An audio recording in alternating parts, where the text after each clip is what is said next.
Around the world, there's growing concern with spreading swine flu. Thousands of schools in Japan have been closed down as cases broke out there.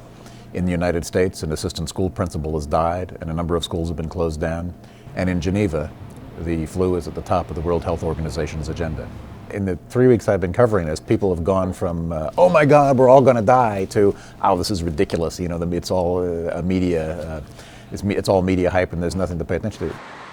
The truth is, people should understand that a pandemic takes about 2 years to work out, and it's hard to know what's going to happen.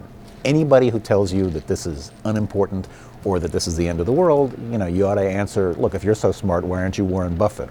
The truth is, nobody really knows what's going to happen, but it makes sense to watch and be prepared. We're seeing increasing numbers of people going to emergency departments saying they have fever and flu, particularly young people.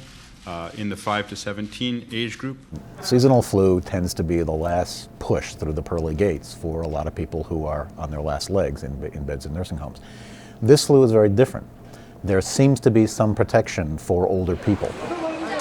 Younger people seem to be more at risk. And an unusual aspect of this is that most guidelines for infection control in institutions are meant for nursing homes, are meant for daycare centers, and there's a big difference between people who are in nursing homes and people who are in daycare centers. They're easy to control, but teenagers are really not very good about paying attention to things like cover your cough and always use a tissue, so it becomes a sort of special burden on infection control specialists, and they haven't really thought this out. There are no guidelines from the CDC on their website on special infection control measures in a junior high school, so they're sort of struggling with this. An influenza pandemic is an extreme expression of the need for global solidarity. We are all in this together.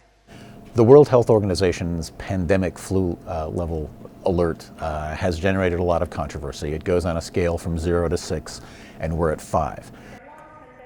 The way that alert was written was not to talk about severity. WHO's alert doesn't work like that, it works on spread. Level 6 will mean you've got sustained human-to-human transmission in 2 countries, basically on 2 different continents. We haven't gotten that right now. But that doesn't really mean anything, particularly for us in the United States, because we're already having sustained human-to-human transmission here, not just in the United States, but here in New York City. So nothing's really going to change in this country. For Americans, nothing will change if the WHO alert level goes up.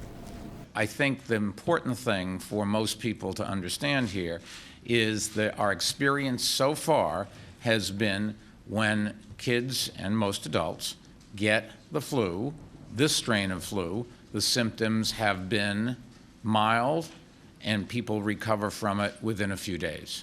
All pandemics come in waves. You get and if the pandemic begins as this one did in the spring, you generally get a lull over summer and then it comes back in the fall. Whether it comes back in a more virulent form, whether it mutates while it's going around the southern hemisphere's winter, is something that nobody can predict.